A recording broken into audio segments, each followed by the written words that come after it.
Hello दोस्त, नमस्ते, प्रणाम। अपने यूट्यूब पे स्वागत करते हैं। बहुत दिन हो गए, गीत हम लोग गा नहीं रहे, उतना गाला नहीं चल रहा, अभी फिर ही कोशिश कर रहे हैं। देखिए, चौथ है, आगे है 6 तारीख के चौथ है, उसी पर के हम लोग गीत बनाए हैं। अगर आप लोग के अच्छा लगे जरूर कमेंट करके बताना। पर्वत ऊपर दीवानाइले सुरुजुमा नाइले हो सुरुजु जाऊ हरे होरी लाओ जानमिया पिया री चढ़ाई बई हो सुरुजु जाबू हरे होरी ला जानमिया पिया री चढ़ाई भी हो।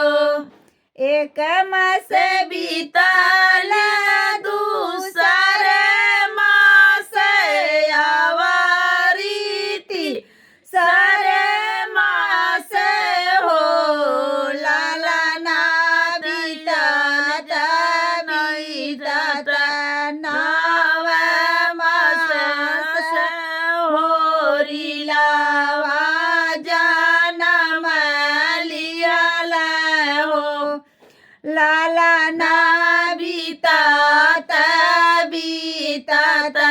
नव मास होरीला वा जनम लियाला हो माचिया जे बैठली सासु बहुआरिया राजा कर हो सासु देई दे तू हमा के पियरिया तैयारिया हम चढ़ाई गई हो सासु देई दे तू हमा के पियरिया पियरिया हम चढ़ाई भी हो।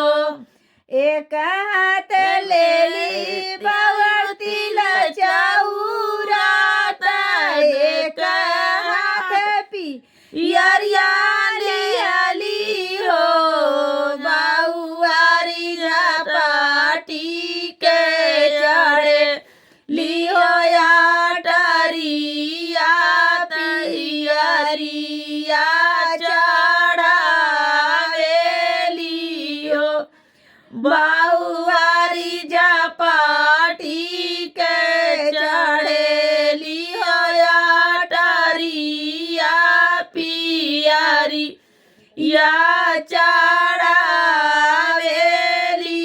हो घुमाड़ी घुमाड़ी बेली पूजली सुरुजुमा नावेली हो सुरुजु धर मुख दे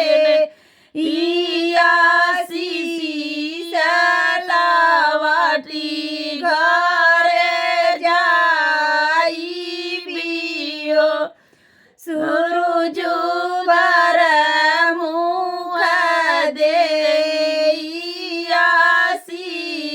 सलावटी घरे जाई बियो मन मन सुरुजु